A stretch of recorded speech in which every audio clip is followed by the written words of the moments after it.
안녕하세요. 이번 시간에는 모델링에 맞춰 바이패드 세팅하는 방법을 알려드리겠습니다. 우선 가이드라인을 만들어주겠습니다. 가이드라인 레이어도 하나 만들어줄게요. 커맨드 패널의 크리에이트로 들어가서 라인과 서클을 이용해 만들어주겠습니다. 라인 하나는 쇄골 있는 쪽에 위치시켜주세요. 그리고 몸 중앙을 가르는 선도 만들어줄게요. 모델링에 가려서 보이지 않는 부분은 라인을 앞으로 빼줘서 보이게 해주겠습니다. 색도 잘 보이는 색상으로 변경해줄게요. 가운데선은 정중앙에 위치하도록 수치값을 0으로 만들어주겠습니다. 다음으로 골반 부분을 만들어줄 건데 오브젝트가 방해가 되니 하이드 시켜주겠습니다. 다른 부분도 잘 보이도록 숨겨줄게요. 그리고 골반은 허벅지 안쪽부터 시작해서 사각 팬티 모양으로 라인을 그려주시면 됩니다. 허벅지 안쪽을 꼭지점으로 90도쯤 각도를 만들어주고 다시 45도쯤 각도로 기울기를 줄게요. 그 다음에 위쪽에도 버텍스를 이어 사각 팬티를 만들어주겠습니다. 파묻혀 있는 부분은 앞쪽으로 빼주세요. 그리고 허벅지를 가로지르는 라인 중앙에 서클을 이용해서 중심축이 될 부분을 표시하겠습니다. 마찬가지로 잘 보이게 앞으로 빼주고 색상도 변경하겠습니다. 중심축이 될 부분이니 정확하게 맞추기 위해 크기를 조금 줄여줄게요. 그리고 허벅지에 있는 서클을 그대로 복사해 무릎에도 중심축을 표시해줄게요. 보이는 그대로 무릎이 튀어나와 있는 중앙에 놓으면 됩니다. 발목 부분도 복사해서 중앙에 놓을게요. 복사는 서클을 잡은 상태에서 Shift 누르고 드래그 해주시면 됩니다. 하나를 더 복사해서 옆에서 봤을 때는 복숭아 뼈 있는 위치에 놓아줄게요. 잘 보이게 돌려주겠습니다. 무릎 부분도 옆에서 봤을 때 중앙 부분쯤에 위치시키겠습니다. 중앙 부분보다 앞쪽에 위치하면 무릎이 뾰족하게 스킨이 되고 뒤쪽에 위치하면 무릎이 둥글게 스킨됩니다. 그래도 구부렸을 때 무릎이 튀어나오도록 중앙보다 살짝 앞쪽에 배치시켜 줄게요. 그리고 골반 중앙과 가슴 부분에 서클을 설치해 주겠습니다. 가슴 부분은 젖꼭지가 있는 위치를 기준으로 삼겠습니다. 그리고 쇄골과 맞닿은 부분에도 복사를 해줄게요. 몸의 중심선 가이드라인을 목 외곽 라인에도 설치를 해주겠습니다. 그리고 몸의 중심선과 목 외곽선의 그 중심에 서클을 하나 더 설치해 줄게요.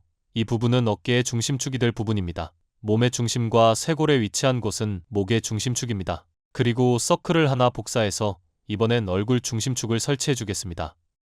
턱을 아 하고 벌렸을 때 귀 뒤쪽 부분을 중심으로 벌어지는데요. 그 부분에 설치해 주시면 됩니다.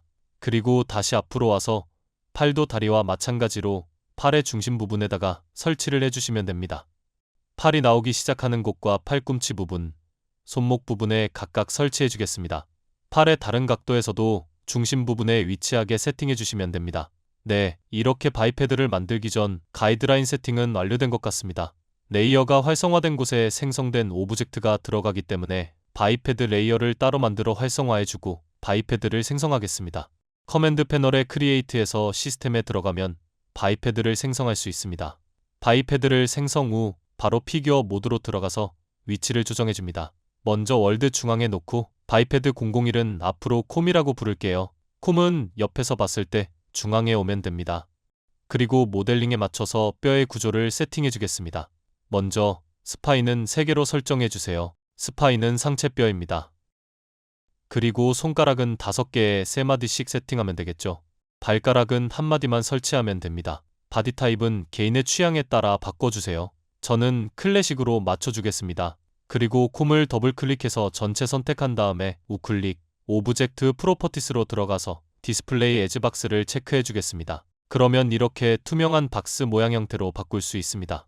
그리고 레이어 정리를 한번 해주겠습니다. 바이패드를 생성하면 풋스텝과 바이패드 끝에 넙이라는 것들이 생성되는데 사용하지 않는 것들이라 다 선택 후 따로 레이어를 만들어 빼주겠습니다. 알아보기 쉽게 넙이라고 네이밍 짓고 하이드 시켜주겠습니다. 이제 본격적으로 가이드라인을 보며 바이패드 위치를 맞춰주겠습니다. 콤을 잡고 다리의 중심축 높낮이를 맞춘 후에 펠비스를 잡고 스케일 값으로 좌우 위치를 맞춰주면 됩니다. 움직여주실 땐 노컬축으로 되어 있는지 확인 후에 만져주세요. 현재 다리가 긴데요. 비율을 맞추기 위해 상박과 하박 모두 잡고 줄여주겠습니다. 사이드 뷰에서도 보고 맞춰줄게요. 그리고 맞춰주실 때 무릎 부분은 살짝 접혀 있어야 애니메이션 작업을 할 때 무릎 튀는 현상이 발생하지 않아요. 그 다음에 발가락을 맞춰주겠습니다. 다른 각도에서도 항상 확인해 주시고요. 발 위치를 맞춰줄게요. 발목의 회전 각도도 모델링에 맞춰서 작업해주세요. 무릎 부분도 틀어졌다면 발목과 각도를 비슷하게 맞춰주셔야 합니다. 그리고 가이드라인에 따라 작업을 하다가도 발목 중심축을 맞추면 무릎 중심축이 틀어지고 그 반대가 되는 상황도 나오게 될 거예요. 그럴 땐 한쪽이 너무 치우치지 않게 적당히 타협해서 넘어가 주시면 됩니다.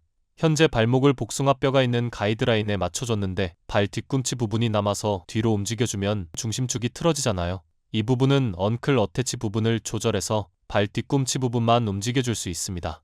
뒤꿈치를 이동하면서 발가락 위치가 틀어졌네요. 이 부분도 조절해서 맞춰줍니다. 그리고 무릎 부분에서도 기능 한 가지를 알려드릴게요. 모드 앤 디스플레이에서 러버밴드 모드라고 있습니다. 이것을 활성화 후 상박을 잡고 포지션 값으로 이동을 해보면 발은 고정시킨 채로 무릎 부분을 움직여 중심축을 맞춰줄 수 있어요. 위치를 맞춘 후에는 꼭 러버밴드 모드를 꺼주세요. 그리고 애니메이션을 작업할 때 선택하기 쉽도록 크기를 키워주겠습니다. 다른 각도에서도 확인하고 크기를 조절해주세요. 한쪽 다리가 완료됐으니 반대쪽으로 복사를 해주겠습니다. 우선 카피 페이스트 기능에서 크리에이트 컬렉션으로 컬렉션을 만들어주세요. 그리고 카피 포저로 선택 부위만 복사 후 페이스트 포저 아퍼짓을 눌러 반대쪽으로 복사해주시면 됩니다. 상체 부분은 다음 영상에서 이어서 설명드리겠습니다. 영상 시청해주셔서 감사합니다.